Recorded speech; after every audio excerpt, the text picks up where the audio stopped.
mon Seigneur, tu sais comment commencer à faire naître Saudações meus amigos locatães, sejam bem-vindos ao meu canal. Eu sou o Círio Teixeira e por cá falo sobre direito. Se és novo do canal, subscreva, ative o sininho para que esteja então por dentro de todos os vídeos que eu faço questão de disponibilizar semanalmente. E mais, olha, caso tenhas dúvidas sobre alguma matéria relacionada a direito durante as tuas aulas diárias, podes deixar no comentário uma sugestão de um determinado tema para que possa então ser objeto de aula futuramente.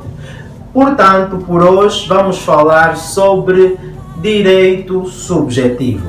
Vamos procurar entender de um modo aprofundado o que vem a ser o direito subjetivo. Então, sem mais delongas, sem mais voltas, subscreva e vamos ao nosso vídeo. mes efforts de sainteté. Alpha. Bem, antes de mais nada, de querermos trazer o conceito de direito subjetivo, é importante que consigamos entender primeiramente a diferença entre o direito objetivo e o direito subjetivo. Sem conceito, só procurar entender. Perceba, meu caríssimo, o direito objetivo serão então aquelas normas que já estão escritas, aquelas normas que encontras ditadas na lei, que confere ou que dá direito às pessoas, que dá direito e deveres às pessoas. Por exemplo, se tu fores ao artigo 483 do Código Civil, vais encontrar responsabilidade civil, que vai dizer o quê? Aquele que com dolo ou mera culpa violar ilicitamente os direitos de outrem fica obrigado e por aí vai. Isto aqui é o direito objetivo. Isto aqui é a lei a trazer um direito para ti. Quer dizer que o quê? Tu, a partir daquele artigo, passas a ter um direito. Que se alguém trazer danos na tua esfera jurídica, causar-te algum dano patrimonial, deve responsabilizar-se por força daquele artigo 483. A isso vais entender como sendo direito objetivo. Direito objetivo são as normas que estão já lá escritas na própria lei, que conferem direito às pessoas. E agora, o que é que vem a ser o direito subjetivo?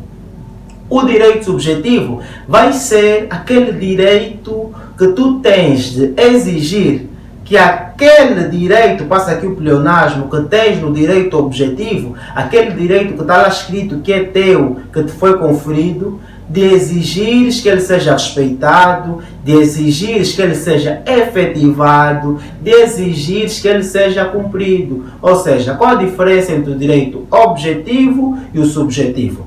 A diferença está em que o direito subjetivo vai trazer então aquela faculdade ao indivíduo que tem um determinado direito objetivo, que estamos a falar das normas escritas, de exigir que outrem ou terceiros respeitem aquele mesmo direito, que o façam ser efetivado este mesmo direito. Então, o direito objetivo são as normas escritas, que estão lá que conferem direito às pessoas, e o direito subjetivo vai ser a faculdade que as pessoas têm de ver estes direitos seus a serem respeitados, a serem efetivados ou a serem cumpridos. Agora que conseguimos ter uma percepção sobre o que é o direito objetivo e o subjetivo, penso eu que estamos preparados para o conceito de direito subjetivo. E vão ver que faz todo o sentido. O que é o direito subjetivo agora? Trazendo um conceito.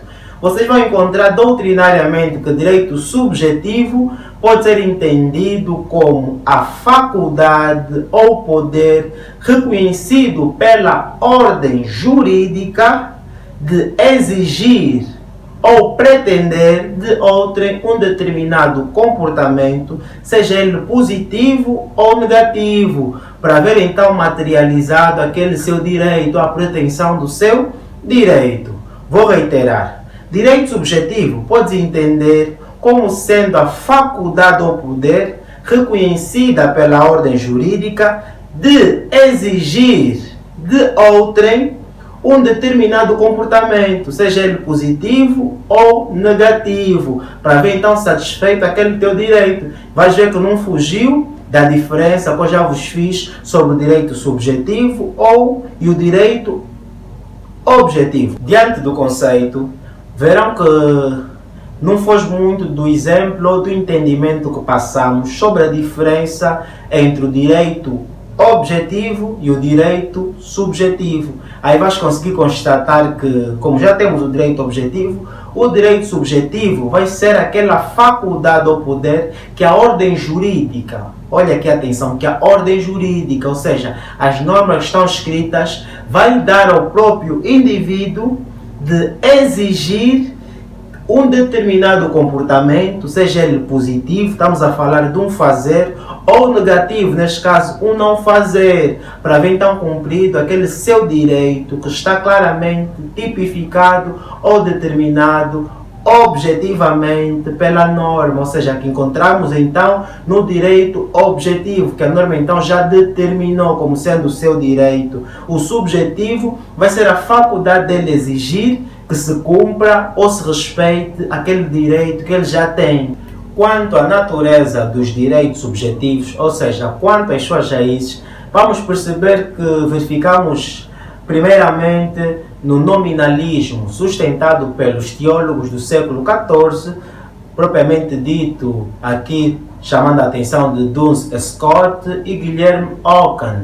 Todavia, vai ser a partir do século XVII e o século XVIII, com a escola racionalista do direito natural, que vai se afirmar aquilo que vem a ser a noção de direito subjetivo, como sendo esta faculdade ou poder inato do próprio indivíduo anterior à lei.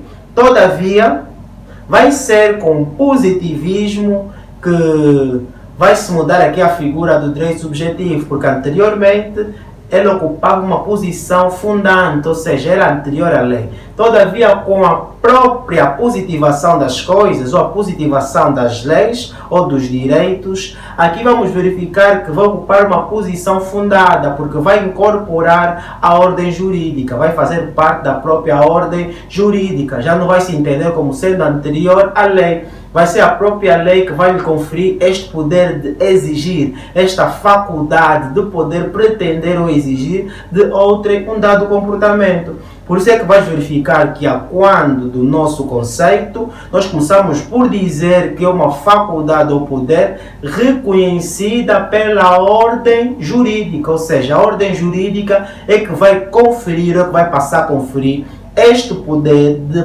exigir ou pretender um comportamento a determinado sujeito, porque para haver um direito subjetivo deve existir necessariamente um direito objetivo, ou seja, uma norma que confere aquele direito ao sujeito e, por sua vez, ele vai exigir que este direito que é seu seja efetivado ou cumprido. Agora, quanto às modalidades do direito subjetivo, vamos verificar o direito subjetivo propriamente dito e o direito potestativo. O direito subjetivo propriamente dito, estamos aqui a nos referir àquilo que é mesmo a faculdade ou poder reconhecida pela ordem jurídica que uma pessoa tem de poder exigir ou pretender de outrem um determinado comportamento, seja ele positivo ou negativo. Quanto ao direito potestativo, vai ser aquela faculdade ou poder do indivíduo por livre iniciativa ou por via de uma decisão judicial produzir os efeitos jurídicos pretendidos. E neste diapasão, a outra parte fica simplesmente obrigada a receber ou a sujeitar-se aos efeitos jurídicos que serão então produzidos. Deve simplesmente sujeitar-se ao exercício, neste caso, dos direitos subjetivos que a outra parte está a exercer. Todavia, quanto aos efeitos dos direitos potestativos, podemos verificar que eles podem ser constitutivos, podem ser modificativos e extintivos. Ou seja, os direitos potestativos podem ser constitutivos quando criam uma relação jurídica nova. Podem ser modificativos quando alteram uma relação jurídica existente. E podem ser extintivos quando terminam ou extinguem uma relação jurídica. Vamos voltar a reiterar, passa aqui o pleonasmo, sobre o direito subjetivo propriamente dito e o potestativo. de um jeito mais nítido. Perceba, o direito subjetivo propriamente dito vai ser essa faculdade que o sujeito tem de exigir ou pretender um determinado comportamento, seja ele positivo ou negativo, de um determinado sujeito para ver então efetivado aquilo que é o seu direito subjetivo, que está escrito já em uma determinada norma objetiva. Só que esta mesma faculdade que ele tem de exigir pode não ver efetivado o seu direito. Ele pode dizer que eu tenho este direito, deve ser cumprido, mas pode não vê-lo efetivado. Outra parte pode simplesmente abster-se de cumprir, por exemplo. Mas ele tem a faculdade de exigir. Agora, quando falamos sobre o direito potestativo, no direito potestativo o sujeito exige que se verifique, neste caso, por via de uma decisão judicial, e a outra parte, querendo ou não, deve simplesmente sujeitar-se a cumprir aquele direito, deve sujeitar-se a ver aqueles efeitos do direito subjetivo que a outra parte está a invocar. Por isso é que ele, nas suas modalidades, pode ser constitutivo, nesse caso criar, pode ser modificativo, neste caso alterar a relação que existe, ou pode ser extintivo, nesse caso extinguir a relação que existe. A real diferença que há entre as duas é que no propriamente dito, ou direito subjetivo propriamente dito, o sujeito tem realmente este direito conferido à sua esfera jurídica de exigir um determinado comportamento, seja ele positivo ou negativo, de um sujeito. Todavia, este comportamento pode não ser acatado, vamos lá ver assim. Ele pode recorrer ao tribunal para ver efetivado. Já no potestativo, por via da decisão judicial, ele, ou nesse caso outra parte, vê-se obrigada a ver os efeitos materializados. Deve simplesmente ver os efeitos do exercício daquele direito subjetivo que o outro tem a ser materializado na sua esfera jurídica, com ou sem o seu consentimento. Por isso que ele pode ser constitutivo, pode ser modificativo ou pode ser extintivo. Quanto à classificação dos direitos subjetivos, eles podem ser inatos, não inatos, essenciais, não essenciais, pessoais, patrimoniais, absolutos, relativos, disponíveis, indisponíveis, simples e complexos. Vamos falar de maneira sintética ou sucinta sobre cada uma delas, só para termos uma ligeira ideia ou entendimento. Quando falamos sobre os inatos ou não inatos, os inatos serão aqueles que nascem com o próprio indivíduo, são natos do próprio indivíduo. Já os não inatos são aqueles que ele vai adquirir após a personalidade jurídica, não nascem com o indivíduo. Por exemplo, os inatos vamos encontrar o próprio direito à vida, o direito à personalidade, estamos a falar de direitos inatos do próprio sujeito. Já os não inatos são aqueles que ele não recebe logo após a personalidade jurídica. São direitos que ele vai adquirindo com o decorrer da vida. Os direitos essenciais e não essenciais, os essenciais são aqueles indissoluvelmente ligados à pessoa, ou seja, não separa-se da pessoa. Por exemplo, também a própria personalidade. Já os não essenciais são aqueles que são concebíveis sem a própria pessoa. Quanto aos direitos pessoais e patrimoniais, os pessoais são aqueles que não podem ser avaliados em pecúnia, ou seja, não podem ser avaliados ou quantificados em dinheiro. Já os patrimoniais são aqueles que são susceptíveis de avaliação pecuniária. Olha que aqui traz uma conversa interessante. No âmbito da responsabilidade civil ou no âmbito da responsabilidade civil, quando se gera um dano que não é patrimonial ou que não é avaliável em pecúnia, fala-se de compensação, porque não é quantificável, não dá para avaliar quanto é que gerou, quanto é que custa aquele dano. Agora, quando é possível, fala-se sobre indemnização. É nesse aspecto, por isso é que temos os direitos pessoais e os patrimoniais. Os pessoais não são avaliáveis, não é possível quantificar-se quanto é que deve estar a custar. Por exemplo, alguém chega a ofender a tua mãe, não é possível quantificar quanto é que esta ofensa deve custar. Então compensa essa pessoa. Nos patrimoniais são aqueles que é possível quantificar ou avaliar. Por exemplo, partem o teu telefone, aí já é possível quantificar ou avaliar quanto é que deve estar a custar aproximadamente o telefone. Quanto aos direitos absolutos e os relativos, Os absolutos são aqueles direitos erga omnes, ou seja, aqueles direitos que podem ser invocados contra tudo e todos. Agora, quanto aos direitos relativos, são aqueles que vão ser específicos, ou seja, invoca-se apenas a um determinado sujeito que tenha, nesse caso, beliscado um direito teu ou que tenha acordado em cumprir determinada situação jurídica. Por exemplo, se alguém vem parte do teu telefone, tu tens o direito de exigir que seja então restaurado o teu telefone. Exigir a quem? A ele. Porque é um direito relativo. Aquele que feriu o teu direito é que é o sujeito a ser exigível à reparação. Mas agora, a questão da vida, o direito à vida, é um direito erga omnes. Podes invocar contra todos e qualquer. Podes invocar contra mim, contra o fulano, o cicrano, que respeita o teu direito à vida. É um direito que é possível invocar-se contra tudo e todos. Quanto aos direitos disponíveis e indisponíveis, os disponíveis são aqueles que podem separar-se do seu titular.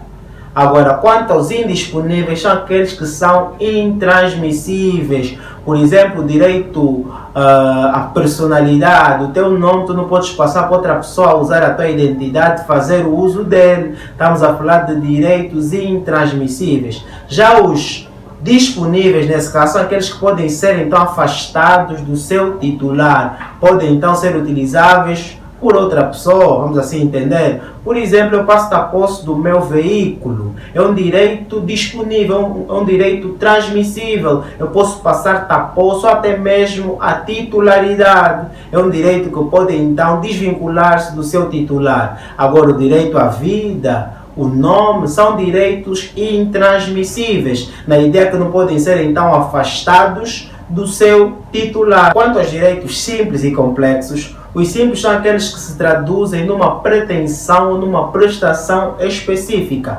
Agora, quanto aos complexos, são aqueles que se traduzem numa possibilidade de várias formas de atuação ou prestação. Resumidamente, o que deves entender é que o direito subjetivo vai ser essa faculdade que a própria ordem jurídica vai conferir ao sujeito de exigir que se efetive ou que uma pessoa adote um comportamento, seja ele positivo ou negativo, para então ver efetivado aquilo que é o seu direito, que está então tipificado ou ditado no direito objetivo, que são as normas escritas. Então, o direito subjetivo vai ser o direito que tu tens, meu amigo, de exigir que todo aquele direito que tu tens consagrado, desde a Constituição e até as leis ordinárias, sejam respeitados. Nesse caso, se vês um direito teu que está consagrado, seja na Constituição ou nas leis ordinárias, a ser beliscado, tu tens essa faculdade, este poder